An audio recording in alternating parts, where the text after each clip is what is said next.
कैसे हैं आप सभी का मैं एक बार फिर से आपके मंच द सक्सेस मैनेजर स्वागत करता हूं।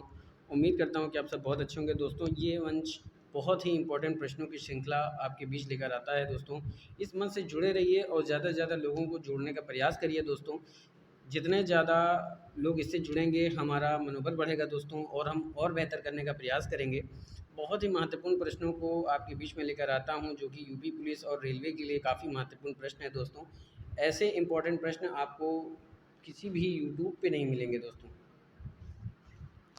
इसलिए आपसे गुजारिश है कि इस वीडियो को ज़्यादा से ज़्यादा शेयर करें, लाइक ज़रूर किया करें दोस्तों, क्योंकि बड़ी मेहनत के साथ मैं इस वीडियो को बनाता हूं। चलिए शुरू करते हैं शानदार प्रश्नों की श्रृंखला। आइए, पहला प्रश्न है दोस्तों, मंगलम सिंचाई परियोजना है आंध्र प्रदेश में, केरल में, तमिलनाडु में या फिर पश्चिम बंगाल में? तो दोस्तों अगर मंगलम परियोजना की बात की जाए तो केरल के पलक्कड़ जिले के भरतभुजा नदी व उसकी सहायक नदी पर कुल 10 सिंचाई परियोजनाओं का निर्माण किया गया है, जिनमें से 6 पूर्ण काफ़ी हद तक कुछ परियोजनाएं कंप्लीट हो चुकी हैं दोस्तों।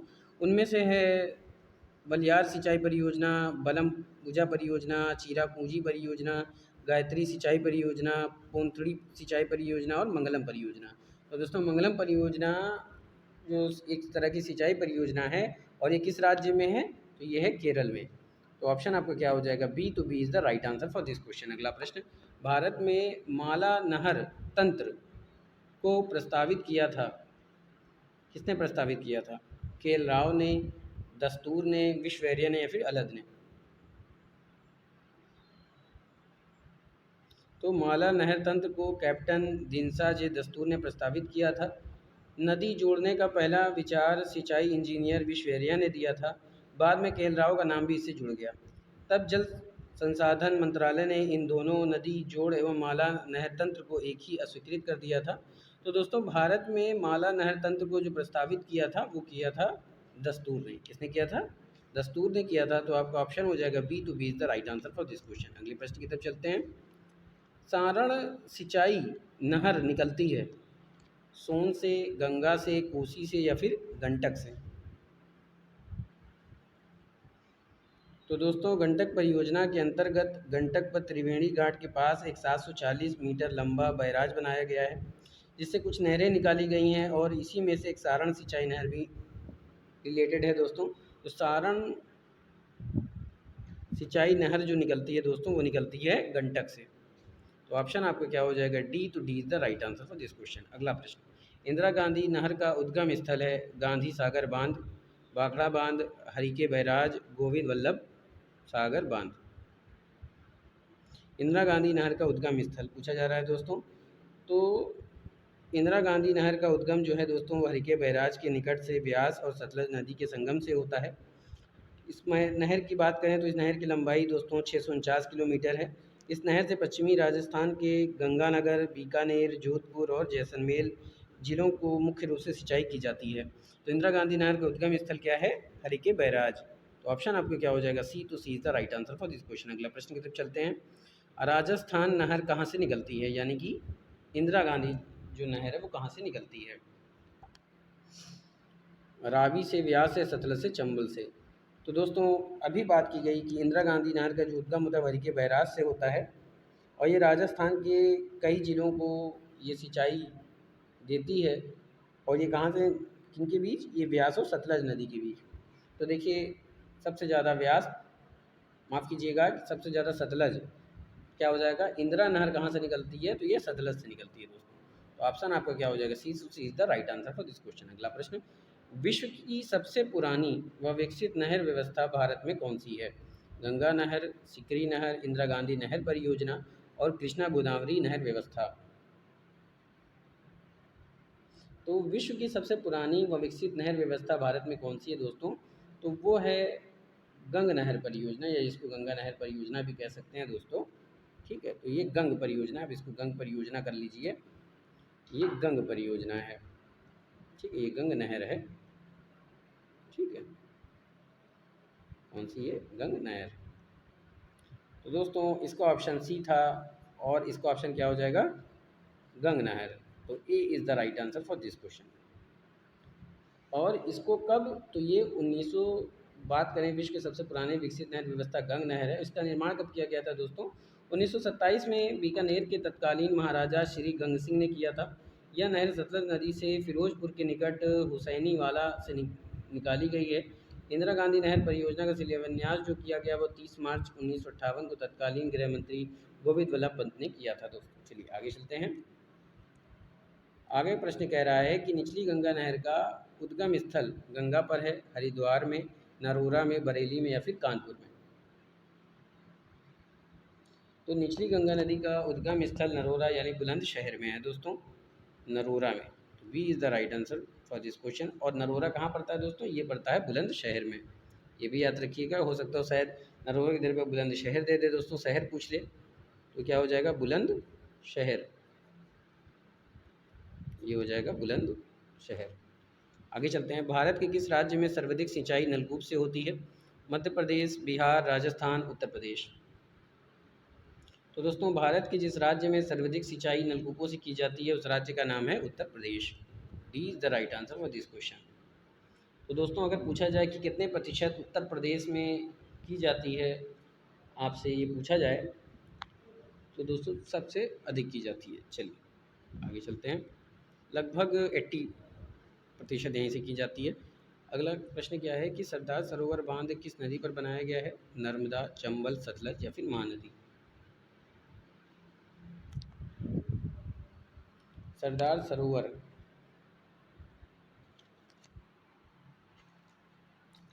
सरोवर बांध किस नदी पर बनाया गया है दोस्तों?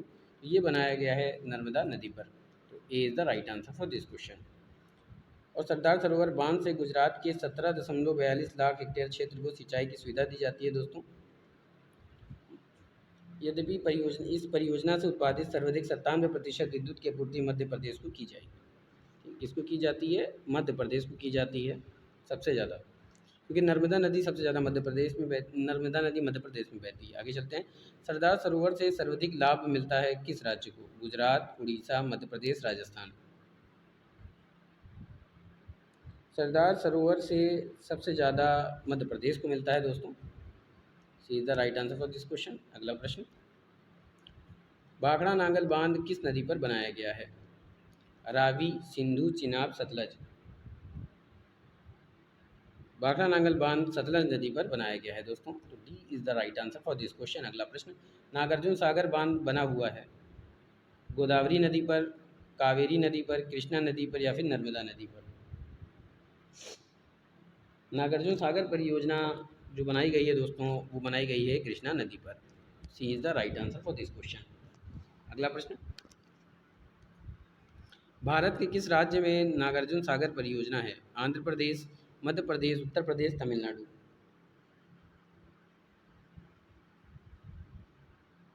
तो भारत के जिस राज्य में नागार्जुन सागर परियोजना है दोस्तों उस राज्य का नाम है आंध्र प्रदेश। तो A is the right answer for this question. अगले प्रश्न की तरफ चलते हैं। हीराकुड बांध कौन सी नदी पर बनाया गया है? शिवनाथ, नर्मदा, महानदी, सोन? हीराकुड बांध उड़ीसा राज्य में महानदी पर बनाई गई महत्वाकांक्षी परियोजना है। यह संबलपुर से 10 किलोमीटर दूर 61 मीटर ऊंचा एवं 4,801 मीटर लंबा विश्व का सबसे लंबा बांध है। इस बांध से लगभग 10 लाख हेक्टेयर क्षेत्र में सिंचाई की जा रही है दोस्तों। तो हीराकुड बांध कौन सी नदी पर बनाया गया है? तो ये बनाया गया है महानदी पर। C is the right answer for this question. अगला प्रश्न, बहुउद्देशीय नदी घाटी परियोजनाओं को आधुनिक भारत के मंदिर किसने कहा था? डॉक्टर राजेंद्र प्रसाद, जवाहरलाल नेहरू, श्रीमती इंदिरा गांधी या फिर महात्मा गांधी?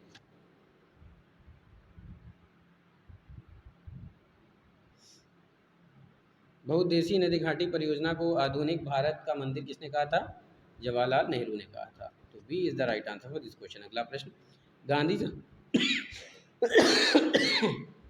सॉरी दोस्तों, गांधी सागर बांध निम्नलिखित में से किस एक का भाग है? चंबल परियोजना, कोसी परियोजना, दामोदर घाटी परियोजना, भाखड़ा नांगल परियोजना? गांधी सागर परियोजना की बात की जा रही है दोस्तों। गांधी सागर बांध परियोजना जो है वो चंबल परियोजना है दोस्तों। तो A is the right answer for this question. अगला प्रश्न, अलमाटी बांध किस नदी पर बना हुआ है? गोदावरी, कावेरी, कृष्णा, महानदी।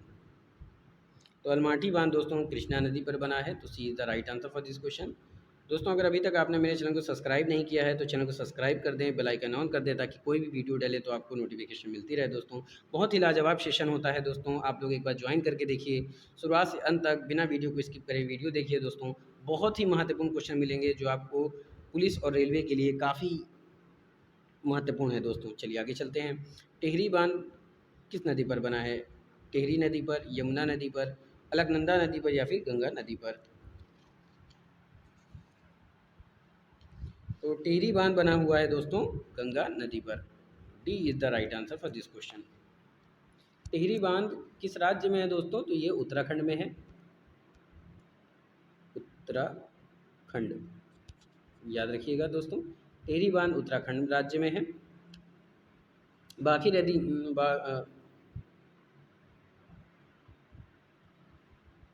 ठीक है, क्योंकि भागीरथी विकल्प नहीं दिया इसके कारण क्या हो जाएगा? गंगा हो जाएगा। ठीक है, क्योंकि भागीरथी जो है वो गंगा की मूल नदी मानी जाती है। चलिए आगे चलते हैं।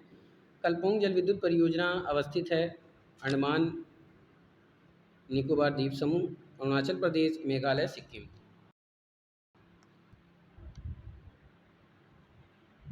कलपोंग जल विद्युत परियोजना दोस्तों अंडमान व निकोबार। ठीक है, बात समझ में आ रही है? तो दोस्तों चलिए आइए देखते हैं। कलपोंग जल विद्युत परियोजना अवस्थित है अंडमान व निकोबार द्वीप समूह में, अरुणाचल प्रदेश में, मेघालय में, सिक्किम में। तो कलपोंग जल विद्युत परियोजना अंडमान द्वीप समूह में कलपोंग नदी पर स्थित है। यह अंडमान व निकोबार द्वीप समूह की प्रथम जल विद्युत परियोजना भी है। तो ये ए is the right answer for this question, क्योंकि ए पे दिया हुआ अंडमान व निकोबार द्वीप समूह। अगला प्रश्न है कि भारत में सबसे पुराना जल विद्युत स्टेशन है खोपोली, पाईकारा, मेटूर और सिदराबाद। तो भारत में सबसे पुराना जल विद्युत स्टेशन जो है दोस्तों वो सिदराबाद है। D is the right answer for this question. अगर इसकी स्थापना की बात की जाए, इसके निर्माण की बात की जाए तो दार्जिलिंग के निकट इसको स्थापित किया गया था। कब किया गया था दोस्तों? तो ये 10 नवंबर को किया गया था। किस सन में किया गया था? तो ये 1897 में किया गया था। चलिए आगे चलते हैं। निम्नलिखित नदी घाटी परियोजनाओं में से किस एक का लाभ एक से अधिक राज्यों को प्राप्त होता है? चंबल घाटी परियोजना, मयूराक्षी परियोजना, शरावती परियोजना या फिर हीराकुंड परियोजना?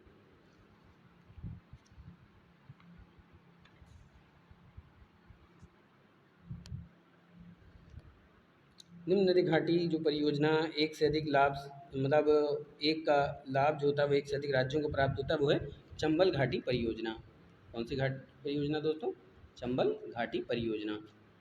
तो A is the right answer for this question. चलिए आगे चलते हैं। अगर इसी की बात करें तो चंबल नदी घाटी परियोजना में से राजस्थान, मध्य प्रदेश लाभान्वित होते हैं। मयूराक्षी परियोजना से पश्चिम बंगाल, हीराकुंड से उड़ीसा, शरावती परियोजना से कर्नाटक राज्य को लाभ प्राप्त होता है। तवा परियोजना कहाँ से संबंधित है? बालाघाट, बस्तर, होशंगाबाद, मंडला। तो दोस्तों तवा परियोजना का संबंध होशंगाबाद से है, तो C is the right answer for this question. अगर हम बात करें तो इसका निर्माण कब किया गया था? तो इसका निर्माण 1958 में किया गया था। 1958 में किया गया था और 1978 में पूरी हुई थी। प्रारंभ हुआ था इसका निर्माण और कब कंप्लीट हुआ था? तो 1978 में, यानी पूरे 20 साल लगे थे दोस्तों। ठीक है। तवा जल संरक्षण क्षेत्र की पश्चिमी सीमा पर सतपुड़ा राष्ट्रीय उद्यान तथा बोरी वन्यजीव अभयारण्य स्थित है। तवा परियोजना दोस्तों ये मध्य प्रदेश में स्थित है, याद रखिएगा। चलिए आगे चलते हैं। महात्मा गांधी सेतु स्थित है बिहार, उत्तर प्रदेश, मध्य प्रदेश, आंध्र प्रदेश?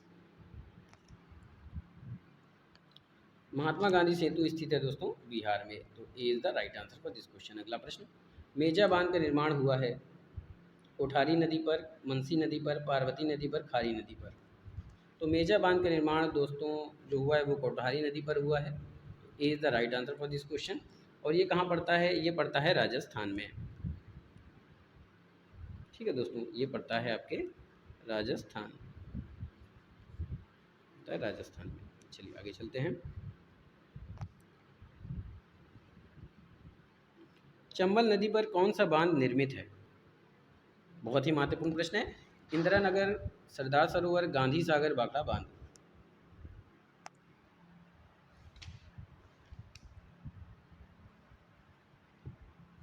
चंबल नदी पर कौन सा बांध निर्मित है? तो दोस्तों चंबल नदी पर जो बांध निर्मित है उसका नाम है गांधी सागर। इसकी लंबाई क्या है दोस्तों? तो 1050। Gandhi Sagar, C is the right answer for this question. अगला प्रश्न, मीठे पानी की कलसर परियोजना अवस्थित है गुजरात में, हरियाणा में, महाराष्ट्र में, राजस्थान में। तो मीठे पानी की कलसर परियोजना जो स्थित है दोस्तों वो स्थित है गुजरात में। तो A is the right answer for this question. अगला प्रश्न, तीस्ता जल विद्युत परियोजना किस राज्य में स्थित है? हिमाचल प्रदेश, उत्तराखंड, अरुणाचल प्रदेश, मेघालय। तीस्ता की बात की जा रही है दोस्तों। तीस्ता जल विद्युत परियोजना जिस राज्य में स्थित है उसका नाम है दोस्तों हिमाचल प्रदेश। हिमाचल प्रदेश कहाँ पे दिया हुआ? ए पे। तो A is the right answer for this question. दोस्तों तीस्ता जल विद्युत परियोजना की बात करें तो ये हिमाचल प्रदेश और सिक्किम में भी पड़ता है। तो ये क्या हो जाएगा? और यहाँ पे सिक्किम की जगह दोनों होता तो ये दोनों होता। चलिए आगे चलते हैं। निम्नलिखित में से कौन भारत का सबसे पुराना जल शक्ति उत्पादन केंद्र है? मयूराक्षी, मंचकुंड, पलिवासर और शिव समुद्रम। तो जो सबसे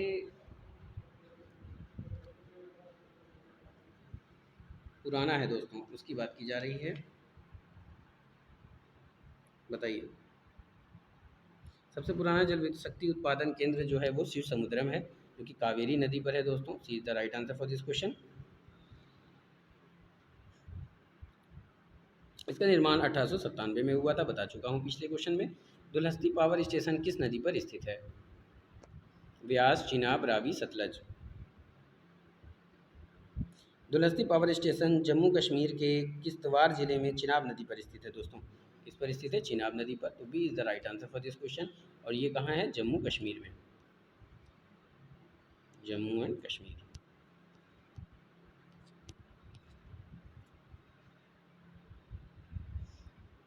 दोस्तों ये पहले का क्वेश्चन है इसलिए जम्मू कश्मीर की अब तो अलग अलग है। चलिए आगे चलते हैं। दक्षिण भारत में उच्च कृषि उत्पादकता का क्षेत्र पाया जाता है? केरल तट में, तमिलनाडु तट में, तेलंगाना में, विदर्भ में।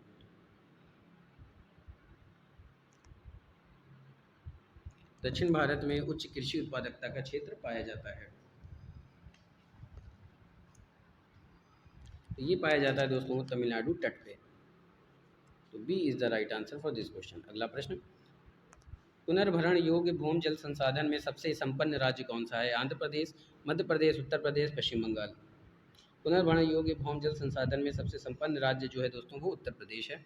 सी is the right answer for this question. अगला प्रश्न,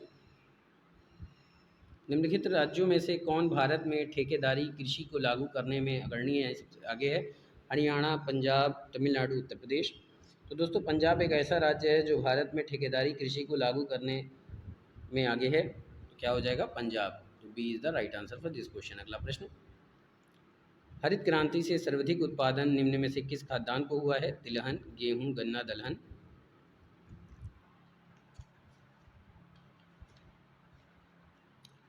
तो हरित क्रांति से सर्वाधिक उत्पादन जिस खाद्यान्न को हुआ है दोस्तों उसका नाम है गेहूं। बी पे दिया हुआ है तो B is the right answer for this question. अगला प्रश्न की तरफ चलते हैं।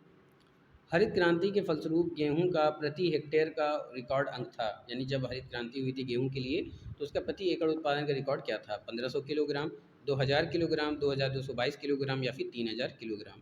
तो हरित क्रांति के फलस्वरूप गेहूं का जो प्रति एकड़ उत्पादन का रिकॉर्ड अंक था दोस्तों वो क्या था? 2000 kilogram. B is the right answer for this question. 2008-2009 तक हरित क्रांति के फलस्वरूप गेहूं की पैदावार प्रति हेक्टेयर कितनी थी? 2891 किलोमीटर, सॉरी माफ़ कीजिएगा किलोग्राम। आगे चलते हैं। हरियाली एक नई योजना है, योजना है या परियोजना दोस्तों? द्वितीय हरित क्रांति लाने के लिए था, बंजर भूमि के विकास के लिए था, मरुस्थल के वनीकरण के लिए था या फिर गोचर भूमि के विकास के लिए? तो हरियाली एक नई योजना थी दोस्तों, वो थी बंजर भूमि के विकास के लिए। तो ऑप्शन आपका बी पे। तो B is the right answer for this question. अगले प्रश्न की तरफ चलते हैं। इंद्रधनुष सी क्रांति का संबंध किससे है? हरित क्रांति से, श्वेत क्रांति से, नीली क्रांति से, उपयुक्त सभी से। तो दोस्तों इंद्रधनुष क्रांति का जो संबंध होता है वो सभी प्रकार की क्रांति से होता है, तो ऑप्शन आपका डी हो जाएगा, क्योंकि इसमें दिया उपरोक्त सभी, तो D is the right answer for this question. अगला प्रश्न, हरित क्रांति का सबसे अधिक प्रभाव महसूस किया गया था गेहूं के उत्पादन में, चावल के उत्पादन में, दालों के उत्पादन में या फिर तिलहन के उत्पादन में। हरित क्रांति का सबसे अधिक प्रभाव महसूस किया गया था दोस्तों गेहूं के उत्पादन में, तो A is the right answer for this question. अगला प्रश्न, निम्न में से कौन सी रबी की फसल नहीं है? भिंडी, गाजर, मूली, मटर।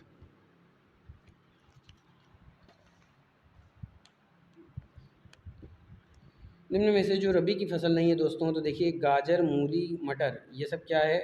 रबी की फसल है, लेकिन भिंडी रबी की फसल नहीं है, तो A is the right answer for this question. Rabi की फसल सामान्यतः अक्टूबर में बोई जाती है दोस्तों और अप्रैल में काटी जाती है। रबी की फसलों में गेहूँ, जौ, चना, मटर, सरसों, मूली व गाजर आते हैं। खरीफ जो है वो वर्षा ऋतु की फसल होती है दोस्तों, जो जुलाई में बोई जाती है और अप्रैल में काटी जाती है। चलिए चलिए आगे चलते हैं। फसलों के आधार पर बेमेल को छांटना है। धान, ज्वार, मक्का, गेहूँ।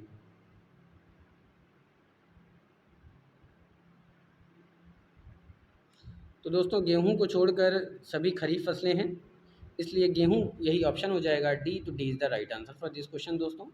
अगले प्रश्न की तरफ चलते हैं। इनमें से कौन सी खरीफ फसल नहीं है? धान, चना, मक्का, ज्वार। तो चना दोस्तों ये क्या है? आपकी रबी की फसल है, न कि खरीफ की फसल है, तो चना क्या हो जाएगा? यही गलत आंसर दिया हुआ है, तो B is the right answer for this. अगला प्रश्न, नकदी फसल में सम्मिलित नहीं है। गन्ना, कपास, जूट, गेहूँ। दोस्तों अगर नकदी फसल के अंतर्गत बात की जाए तो गन्ना, कपास, जूट, तंबाकू, तिलहन आते हैं। गेहूं की फसल नकदी फसल ना होकर के खाद्य फसल होती है दोस्तों, तो ये क्या हो जाएगा? डी, तो D is the right answer for this question. अगले प्रश्न की तरफ चलते हैं। अगला प्रश्न कह रहा है कि सबसे ज़्यादा गेहूँ कहाँ पैदा होता है? उत्तर प्रदेश, पंजाब, मध्य प्रदेश, हरियाणा। तो सबसे ज़्यादा गेहूँ जो पैदा होता है दोस्तों, वो पैदा होता है आपके उत्तर प्रदेश में, तो A is the right answer for this question. अगला प्रश्न, किसके उत्पादन में भारत में उत्तर प्रदेश का प्रथम स्थान है? चावल और गेहूँ, गेहूँ और गन्ना, चावल और गन्ना, गेहूँ और दाल। तो दोस्तों गेहूँ का सबसे बड़ा उत्पादक तो कौन सा राज्य है जो भारत में उत्तर प्रदेश का प्रथम स्थान रखता है? तो दोस्तों वो है गेहूँ और गन्ना के उत्पादन में, B is the right answer for this question. अगला प्रश्न की तरफ चलते हैं। मैक्रोनी गेहूँ सबसे उपयुक्त किन परिस्थिति में है? अत्यंत सिंचित परिस्थितियों के लिए, विलंबन से बुआई के लिए, असिंचित परिस्थितियों के लिए, उपयुक्त में से किसी के लिए नहीं। तो मैक्रोनी गेहूँ की बात करते हैं दोस्तों, तो ये असिंचित परिस्थितियों के लिए होती है, तो ये क्या हो जाएगा? C is the right answer for this question. अगला प्रश्न क्या पूछ रहा है? भारत में निम्नलिखित में से कौन सा राज्य चावल का सबसे बड़ा उत्पादक राज्य है? आंध्र प्रदेश, मध्य प्रदेश, पश्चिम बंगाल, केरल। तो दोस्तों चावल का सबसे बड़ा उत्पादक माना जाता है पश्चिम बंगाल, तो C is the right answer for this question. अगले प्रश्न की तरफ चलते हैं। महाराष्ट्र में निम्नलिखित में से कौन सी एक फसल है जो श्वेत स्वर्ण के नाम से जानी जाती है? गेहूँ, मक्का, कपास, गन्ना। तो दोस्तों कपास ही स्वर्ण क्रांति के रूप से जानी जाती है, तो C is the right answer for this question. ये कहाँ पड़ता है दोस्तों? ये महाराष्ट्र में। चलिए आगे चलते हैं। कौन सा राज्य भारत का शक्कर का प्यार नहीं दोस्तों, प्याला कहलाता है? शक्कर का प्याला कहलाता है? हरियाणा, आंध्र प्रदेश, महाराष्ट्र, उत्तर प्रदेश। तो जो राज्य भारत का शक्कर का प्याला कहलाता है दोस्तों, वो है Uttar Pradesh. G is the right answer for this question. और प्याला क्यों कहलाता है दोस्तों? क्योंकि यहाँ शक्कर सबसे अधिक पैदा होती है। राजस्थान किस वस्तु का प्रमुख उत्पादक है? चना, सरसों, कपास, गेहूँ।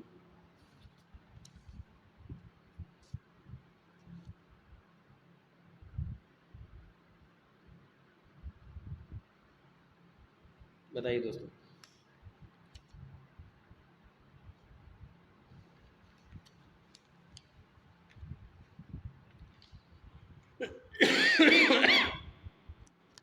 राजस्थान किस वस्तु का प्रमुख उत्पादक है? तो ये सरसों का उत्पादक है दोस्तों। B is the right answer for this question. तो दोस्तों ये था महत्वपूर्ण प्रश्नों की श्रृंखला। उम्मीद करता हूँ कि आपको बहुत ही पसंद आया होगा, लाजवाब सेशन था। फिर मिलेंगे नए प्रश्नों के साथ।